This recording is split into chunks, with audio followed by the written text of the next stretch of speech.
ഓം ശരവണ ഭവ. എല്ലാവർക്കും കാർത്തികേയം യൂട്യൂബ് ചാനലിലേക്ക് സ്വാഗതം. ഇന്ന് നമ്മൾ നോക്കുന്നത് അക്ഷയ തൃതീയയെക്കുറിച്ചാണ്. അക്ഷയ തൃതീയ ദിവസം എന്തു ചെയ്താൽ അടുത്ത അക്ഷയ തൃതീയ വരെ നമ്മുടെ വീട്ടിൽ എല്ലാ രീതിയിലുമുള്ള ഐശ്വര്യങ്ങളും ശുഭഫലങ്ങളും മംഗളകാര്യങ്ങളും ഒക്കെ ഉണ്ടാവും എന്നുള്ളതിനെക്കുറിച്ച്. ഈ വർഷത്തെ അക്ഷയ തൃതീയ വരുന്നത് 2025 ഏപ്രിൽ 30 ബുധനാഴ്ചയാണ്.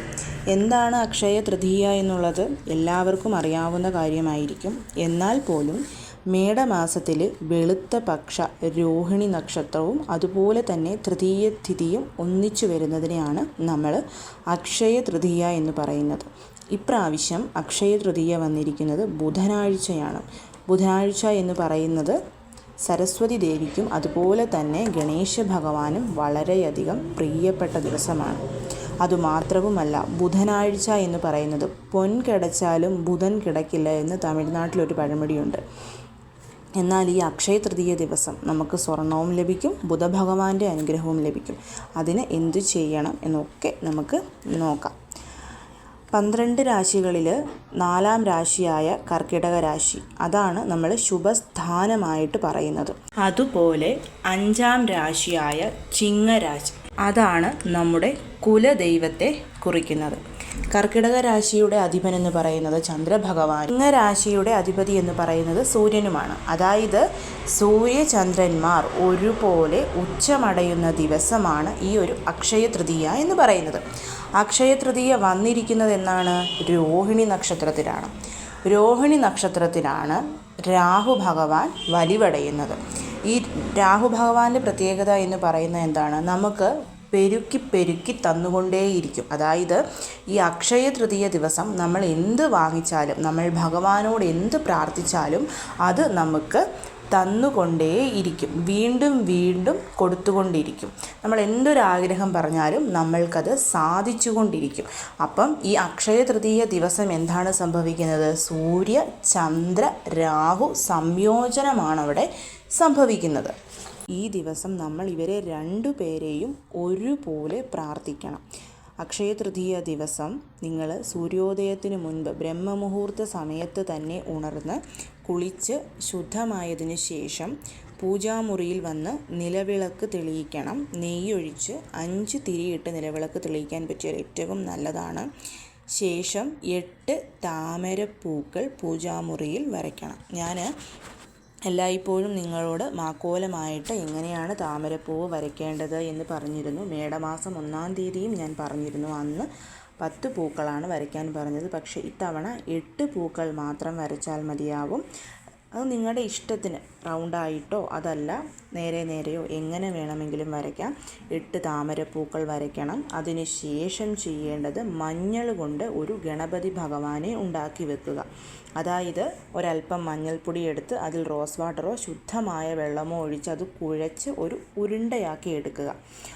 ഞാൻ ഇവിടെ കാണിച്ചിട്ടുണ്ട്. ഇതുപോലെ എടുത്ത് പൂജാമുറിയിൽ വെക്കുക. കാരണം അന്ന് ബുധനാഴ്ച ആയതുകൊണ്ട് ആദ്യം നമ്മൾ ഗണേശ ഭഗവാനെ പ്രാർത്ഥിക്കണം. അതിനുശേഷം കയ്യിൽ ഒരല്പം പൂക്കളോ കറുകപ്പുല്ലോ എടുത്ത് ഓം ഗം ഗണപതയേ നമ എന്ന് 16 തവണ ചൊല്ലണം. അത് മറക്കരുത്. 16 തവണ ചൊല്ലി ഗണപതി ഭഗവാന് സമർപ്പിക്കണം. അതിനുശേഷം നമ്മൾ ചെയ്യേണ്ടത് കുലദൈവ പൂജയാണ്. ഞാൻ പറഞ്ഞു 5ാം രാശിയായ കന്നിരാശി, അതായത് സൂര്യഭഗവാൻ ഉച്ചമടയുന്ന രാശിയായ കന്നിരാശി, ആ രാശിയെ കുലദൈവത്തെയാണ് കുറിക്കുന്നത്. കുലദൈവം എന്ന് പറയുന്നത് ആരാണ്? നമ്മളെ സംരക്ഷിക്കുന്നത് കുലദൈവമാണ്. അതുകൊണ്ട് കുലദൈവ പൂജ എന്ന് പറയുമ്പോൾ ഞാൻ ഓൾറെഡി ഒരു വീഡിയോ ഇട്ടിട്ടുണ്ട്. ഒരു ബ്രാസ് കുടത്തിലോ അല്ലെങ്കിൽ കോപ്പർ കുടത്തിലോ ശുദ്ധമായ ജലമെടുത്ത് അതിലൊരൽപ്പം മഞ്ഞൾപ്പൊടിയും പച്ചക്കർപ്പൂരവും ഇട്ട് അതിന് അടുത്തായിട്ട് നിങ്ങൾക്കൊരു ദീപവും കൂടി കൊളുത്തി വെച്ചതിന് ശേഷം എൻ്റെ കുലദൈവമേ, ഞാൻ ഇന്ന് ചെയ്യുന്ന എല്ലാ കാര്യങ്ങൾക്കും തുണയായി കൂടെ വന്ന് ഈ ഒരു വർഷം നല്ല രീതിയിലുള്ള ഐശ്വര്യം തന്ന് അനുഗ്രഹിക്കണമേ എന്ന് കുലദൈവത്തിനോടും കൂടിയിട്ട് പ്രാർത്ഥിക്കാവുന്നതാണ്. അതിനുശേഷം അപ്പോഴേക്കും നേരം വെളുത്ത് വരും. നിങ്ങളുടെ നാട്ടിൽ എപ്പോഴാണോ നേരം വെളുക്കുന്നത്, അതായത് സൂര്യ ഉദയം, ആ സൂര്യോദയം മുതൽ 1 മണിക്കൂറിനുള്ളിൽ നീ ചെയ്യേണ്ട കാര്യങ്ങളെന്ന് പറയുന്ന ആദ്യത്തേത് സൂര്യഭഗവാന് അർഘ്യം കൊടുക്കുക എന്നുള്ളതാണ്. സൂര്യഭഗവാൻ അർഘ്യം കൊടുക്കുന്നത് എങ്ങനെയാണെന്ന് ഞാൻ എപ്പോഴും പറയുന്നുണ്ട്. എന്നാലും ആദ്യമായിട്ട് ആരെങ്കിലും ഈ വീഡിയോ കാണുന്നുണ്ടെങ്കിൽ പറയാം. ഒരു കോപ്പർ കുടത്തിൽ ജലമെടുക്കുക. കോപ്പറോ ബ്രാസോ, ഏറ്റവും നല്ലത് കോപ്പറാണ്. ഇനിയിപ്പോൾ ഇല്ല എന്നുണ്ടെങ്കിൽ ബ്രാസ് എടുത്താലും കുഴപ്പമില്ല. അതിലോട്ട് ഒരല്പം കുങ്കുമവും ചുമന്ന പൂക്കളും ഇട്ട് കിഴക്കോട്ട് നോക്കി നിന്ന്, ഇനിയിപ്പം സൂര്യഭഗവാനെ നിങ്ങൾക്ക് കാണാൻ പറ്റുന്നില്ല എങ്കിൽ പോലും കിഴക്കോട്ട് നോക്കി നിന്ന് ഓം സൂര്യായ നമഃ എന്ന് പറഞ്ഞ ആ ജലം സൂര്യഭഗവാന് സമർപ്പിക്കാം. നേരെ തറയിലോട്ട് വീഴ്ത്തരുത്. കാരണം ആരും കാല് ചവിട്ടാൻ പാടില്ല. ഒരു ബക്കറ്റിലോ പാത്രത്തിലോ ആ വെള്ളം പിടിച്ചിട്ട് ഏതെങ്കിലും ചെടികളുടെ ചോട്ടിൽ കൊണ്ട് ഒഴിക്കാവുന്നതാണ്. അതിനുശേഷം സൂര്യഭഗവാനും ഗോതമ്പ് ദീപം കൊളുത്താൻ പറ്റിയാൽ കൊളുത്തി വെക്കാം. നിർബന്ധമൊന്നുമില്ല. ചെയ്യാൻ പറ്റിയാൽ വളരെ വളരെ നല്ലതാണ്. അതിനുശേഷം ചെയ്യേണ്ടത് അക്ഷയപാത്രം. ഞാൻ നിങ്ങൾക്ക് അക്ഷയപാത്രം എങ്ങനെയാണ് ഉണ്ടാക്കേണ്ടതെന്ന് പറഞ്ഞു തന്നിരുന്നു. അതുകൊണ്ട് തന്നെ സൂര്യോദയം മുതൽ 1 മണിക്കൂറിനുള്ളിൽ ഉടനെ തന്നെ നിങ്ങൾ അക്ഷയപാത്രം അത് ആക്കി ഒന്നെങ്കിൽ നിങ്ങളുടെ മെയിൻ ഹോളിൽ അല്ലെങ്കിൽ വടക്ക് കിഴക്ക് ഭാഗത്ത്, ഇത് അക്ഷയ തൃതീയ ആയതുകൊണ്ട് അന്നത്തെ ദിവസം എവിടെ വെച്ചാലും തെറ്റില്ല. അന്നത്തെ ദിവസം ശ്രദ്ധിക്കേണ്ട ഒരു കാര്യം, എല്ലാ സാധനങ്ങളും ഞാൻ പറഞ്ഞ അതേ വസ്തുക്കൾ ഇടണം. എക്സ്ട്രാ ആയിട്ട് നമ്മൾ ആഡ് ചെയ്യേണ്ടത് വളരെ അധികമായിട്ട് നമ്മൾ രാമച്ചവും പച്ചക്കർപ്പൂരവും ഏലക്കായും, അതായത് ഒരു 3 ഏലക്കായ എടുത്ത് അതിനകത്തൊന്ന് കുരുവെടുക്കണം. ഒരു 3 പീസ് പച്ചക്കർപ്പൂരം എടുത്ത് കുറച്ചധികം രാമച്ചവും കൂടി എടുത്ത് ഇവയെല്ലാം കൂടെ നന്നായിട്ട് പൊടിച്ച് വേണം നമ്മൾ ആ ഒരു വെള്ളത്തിൽ അന്നത്തെ ദിവസം ആഡ് ചെയ്യാൻ. കാരണം ആ ഒരു സ്മെല്ല് അന്നത്തെ ദിവസം മുഴുവൻ നമ്മുടെ വീട്ടിൽ നിലനിൽക്കണം. മഹാലക്ഷ്മി സാന്നിധ്യവും നമ്മുടെ വീട്ടിൽ ഉണ്ടാവാൻ വേണ്ടിയിട്ടാണ് ഞാൻ ഈ ഒരു കാര്യം പറഞ്ഞത്. അതവിടെ തയ്യാറാക്കി വെച്ചിരിക്കണം. അതിനുശേഷം നിങ്ങളുടെ വീടിൻ്റെ മെയിൻ ഡോറിൽ അന്നത്തെ ദിവസം പൂജ ചെയ്യാൻ മറക്കരുത്. അതുപോലെ തന്നെ മാവില തൂക്കാനും മറക്കരുത്. 16 മാവിലകൾ വേണം അന്നത്തെ ദിവസം നമ്മൾ മെയിൻ ഡോറിൽ തൂക്കാൻ. 16 മാവിലകൾ എന്ന് പറയുന്നത് ലക്ഷ്മികൾ 8 ലക്ഷ്മികൾ, 8 ലക്ഷ്മികൾക്കും 2 കൈകൾ കൂട്ടി 16 കൈകൾ. ആ 16 കൈകളെയാണ് നമ്മൾ ഈ 16 മാവിലകളായിട്ട് കണക്കാക്കുന്നത്. അതുകൊണ്ട് തന്നെ 16 മാവിലകളും നിങ്ങളുടെ മെയിൻ ഡോറിൽ തൂക്കാനായിട്ട് മറക്കരുത് അന്നത്തെ ദിവസം. എങ്ങനെയാണ് പടിപൂജ ചെയ്യേണ്ടതെന്നുള്ളത് ഞാൻ ഓൾറെഡി പറഞ്ഞു തന്നിട്ടുണ്ട്. അതുപോലെ പടിപൂജയും ചെയ്യണം. അതിനുശേഷം ചെയ്യേണ്ടുന്ന കാര്യമെന്ന് പറയുന്നത് ക്ഷേത്ര ദർശനമാണ്. അന്നത്തെ ദിവസം മറക്കാതെ വീടിനടുത്തുള്ള ക്ഷേത്ര ദർശനം നടത്തണം. നിങ്ങളെക്കൊണ്ട് കഴിയുന്ന വഴിപാടുകൾ നടത്തിയതിന് ശേഷം ചെയ്യേണ്ടത് അന്നദാനമാണ്. കാരണം ദാനങ്ങളിൽ മഹത്തരം അന്നദാനമാണ്. എല്ലാവരും നേരെ പോയി സ്വർണവും വെള്ളിയും ഒക്കെ വാങ്ങിക്കാനായിട്ട് പോകും. ഒരിക്കലും നിങ്ങൾ അന്നത്തെ ദിവസം സ്വർണവും വെള്ളിയും ഒന്നും വാങ്ങിക്കരുതെന്നല്ല പറഞ്ഞത്.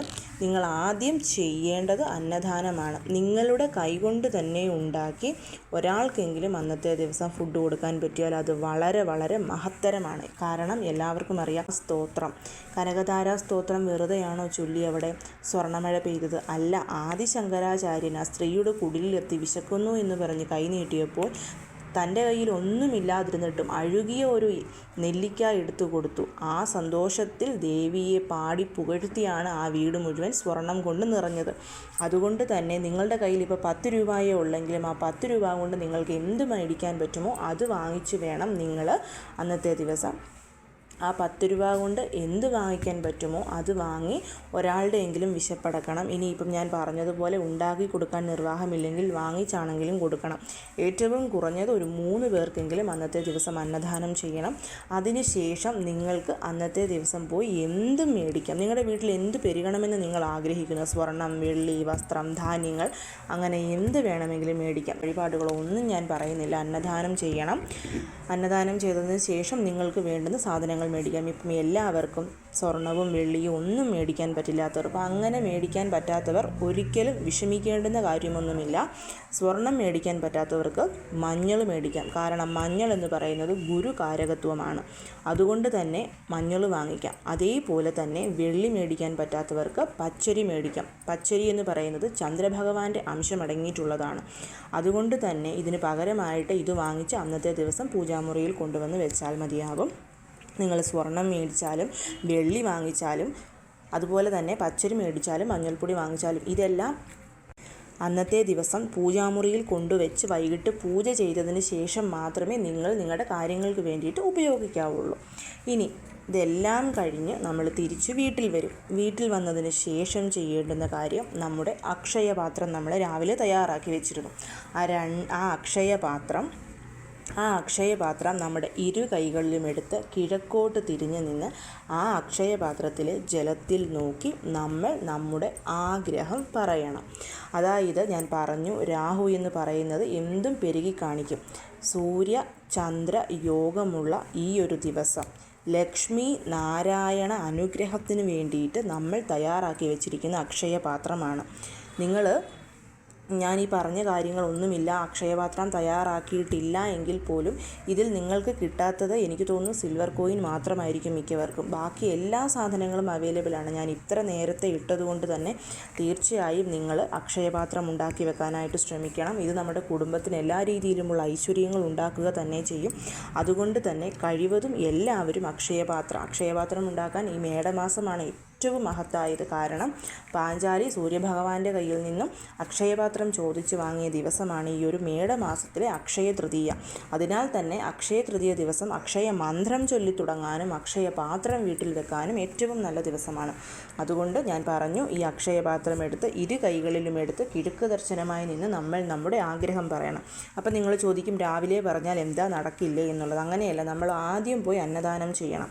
ഒരാൾക്കെങ്കിലും അന്നദാനം ചെയ്തതിന് ശേഷം വന്നിട്ട് നമ്മുടെ കുലദൈവ പൂജയും ഒക്കെ ചെയ്ത് കഴിഞ്ഞതിന് ശേഷം നമ്മൾ വന്ന് ഈ അക്ഷയപാത്രത്തിനോട് എന്ത് ചോദിച്ചാലും അക്ഷയപാത്രം നമുക്ക് തരും. അതുകൊണ്ടാണ് അങ്ങനെ ചെയ്യണമെന്ന് ഞാൻ പറഞ്ഞത്. ഇനി അക്ഷയപാത്രത്തിനോട് ചോദിച്ചു, അക്ഷയപാത്രം വീണ്ടും ഇരുന്നിടത്ത് തന്നെ തിരിച്ചു വെച്ചതിന് ശേഷം വൈകിട്ട്, അതായത് കർത്തവാവ് കഴിഞ്ഞ് വരുന്ന മൂന്നാമത്തെ ദിവസം, മൂന്നാം പിറ ഉള്ളതാണെന്ന് എല്ലാവർക്കും അറിയാം. അക്ഷയ തൃതീയ ദിവസം വന്നിരിക്കുന്ന ആ ഒരു മൂന്നാം പിറ. അപ്പോൾ എന്ത് ചെയ്യണം? ചന്ദ്രഭഗവാൻ അർഘ്യം കൊടുക്കണം. നമ്മൾ രാവിലെ സൂര്യഭഗവാൻ അർഘ്യം കൊടുത്തതുപോലെ തന്നെ ചന്ദ്രനെ ആകാശത്ത് കണ്ടാൽ അന്നത്തെ ദിവസം ചന്ദ്രപ്പിറ കാണാൻ പറ്റുന്നവരൊക്കെ മഹാഭാഗ്യം ചെയ്തവരായിരിക്കും. അതുകൊണ്ട് തന്നെ ചന്ദ്രഭഗവാന് അർഘ്യം കൊടുക്കണം. ഒരു ബ്രാസ് കുടത്തിലോ സിൽവറിലോ അതുപോലെ കോപ്പറിലോ ഒരല്പം ജലമെടുത്ത് അതിലോട്ട് പാലും മിക്സ് ചെയ്ത് ഓം ചന്ദ്രമൗലീശ്വരായ നമ എന്ന് പറഞ്ഞതുകൊണ്ട് തന്നെ നമ്മൾക്ക് ആ ഒരു പാലും വെള്ളവും കലർന്ന മിശ്രിതം ചന്ദ്രഭഗവാന് കൊടുക്കാവുന്നതാണ്. നെയ്ദീപ ആരതി എടുക്കാൻ പറ്റുന്നവർക്ക് അതും ചെയ്യാവുന്നതാണ്.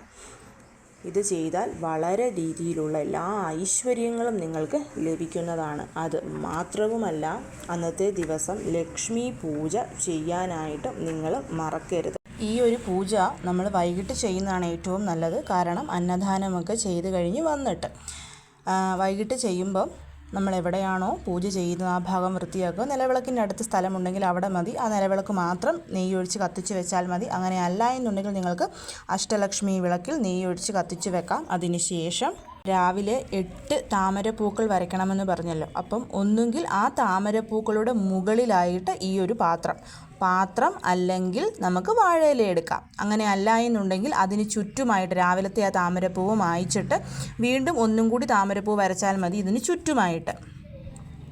എന്നിട്ട് ആ താമരപ്പൂവിന് മുകളിലായിട്ട് ഒന്നെങ്കിൽ ബ്രാസിൻ്റെ പ്ലേറ്റ് അല്ലെങ്കിൽ ഒരു വാഴയില വെച്ചിട്ട് അതിന് മുകളിൽ അക്ഷതം എന്ന് പറയുന്നത് പൊട്ടാത്ത പച്ചരിയിൽ മഞ്ഞളും നെയ്യും കൂടി കൂട്ടിക്കലർത്തിയതാണ്. ഇവിടെ പച്ചരി ചന്ദ്രനാണ്, മഞ്ഞളും അതുപോലെ തന്നെ നെയ്യും ഗുരുകാരകത്വവും.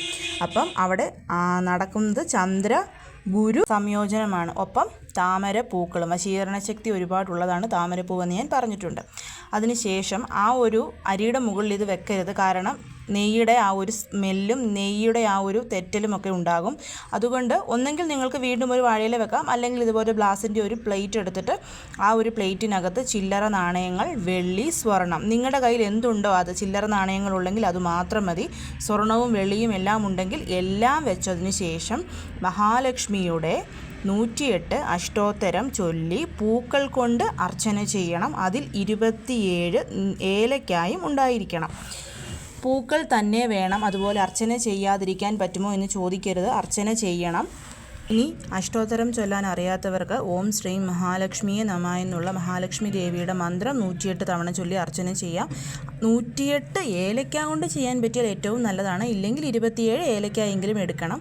പൂജ കഴിഞ്ഞതിന് ശേഷം നിങ്ങൾക്ക് ആ ഒരു ഏലക്ക ജസ്റ്റ് ഒന്ന് മിക്സിയിലിട്ട് ക്രഷ് ചെയ്തിട്ട് ഒരു യെല്ലോ കളർ തുണിയിൽ കെട്ടി പൈസ വെക്കുന്നിടത്ത് സൂക്ഷിച്ചു വെച്ചാൽ മതിയാവും. അടുത്ത അക്ഷയ തൃതീയ വരെ അവിടെ ഇരുന്നോട്ടെ.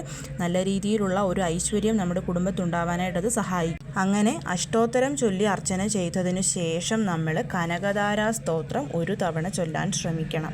അത് മിസ് ചെയ്യരുത്, സ്കിപ്പ് ചെയ്യരുത്. പറ്റുമെങ്കിൽ നിങ്ങൾക്ക് 21 നെല്ലിക്ക കിട്ടുമെങ്കിൽ 21 നെല്ലിക്ക കൊണ്ട് ദീപം കൊളുത്തി വെച്ചിട്ട് കനകധാരയുടെ ഓരോ ഖണ്ഡങ്ങൾ ചൊല്ലി നെല്ലിക്കാദീപം കൊളുത്താവുന്നതാണ്. ഇല്ലെങ്കിൽ 3 നെല്ലിക്കായെങ്കിലും കൊളുത്തി വെക്കാനായിട്ട് ശ്രമിക്കണം. കാരണം അത് വളരെയധികം നല്ലതാണ്. അതുകൊണ്ടാണ്. ഇനി ഈ നെല്ലിക്ക ഒന്നും കിട്ടിയില്ലെങ്കിലും നിങ്ങൾ കനകധാരാ സ്തോത്രം ഒരു തവണ ചൊല്ലാനായിട്ട് മറക്കരുത്. അതിനുശേഷം ധൂപദീപ ആരതി എടുക്കണം. അതിനുശേഷം നിവേദ്യ സമർപ്പണമാണ്. എന്തും വെറ്റില, പാക്ക്, പഴം, അതുപോലെ നിങ്ങൾക്ക് എന്ത് നിവേദ്യവും സമർപ്പിക്കാവുന്നതാണ്. പിന്നെ ഇവിടെ മഹാലക്ഷ്മി ദേവിയുടെ ഫോട്ടോയോ വിഗ്രഹമോ ഒക്കെ വെക്കണമെന്ന് ചോദിക്കുന്നവർക്കും നിങ്ങൾക്ക് താല്പര്യമുണ്ടെന്നുണ്ടെങ്കിൽ ഈ ഒരു പ്ലേറ്റിന് മുൻപിൽ മഹാലക്ഷ്മി ദേവിയുടെ ഫോട്ടോയും വിഗ്രഹവും ഒക്കെ വെക്കാം. അതിലൊന്നും തെറ്റുകളൊന്നും തന്നെ ഇല്ല. പിന്നെ ഇതിനൊക്കെ മുൻപ് നിങ്ങൾ ചെയ്യേണ്ടുന്ന ഒരു കാര്യമെന്ന് പറയുന്നത്, നിങ്ങളുടെ വീട്ടിൽ പൈസ സൂക്ഷിച്ച് വെക്കുന്ന ലോക്കർ ഉണ്ടാകുമല്ലോ, അല്ലെങ്കിൽ വാർഡ്രോബ്, എന്തുമാവട്ടെ, ആ ഒരു ഭാഗം ഈ ഒരു അക്ഷയ തൃതീയയ്ക്ക് മുമ്പ് ക്ലീൻ ആക്കണം. അക്ഷയ തൃതീയയുടെ തലേദിവസം വരുന്ന ചൊവ്വാഴ്ചയാണ്, അന്ന് ക്ലീൻ ആക്കരുത്. തിങ്കളാഴ്ച തന്നെ ക്ലീൻ ആക്കണം. കാരണം ഞായറാഴ്ച കർത്തവാവാണ്. തിങ്കളാഴ്ച എന്ത് ചെയ്യണമെന്ന് വെച്ചാൽ അതിനകത്തിരിക്കുന്ന പഴയ സാധനങ്ങളൊക്കെ എടുത്ത് മാറ്റണം.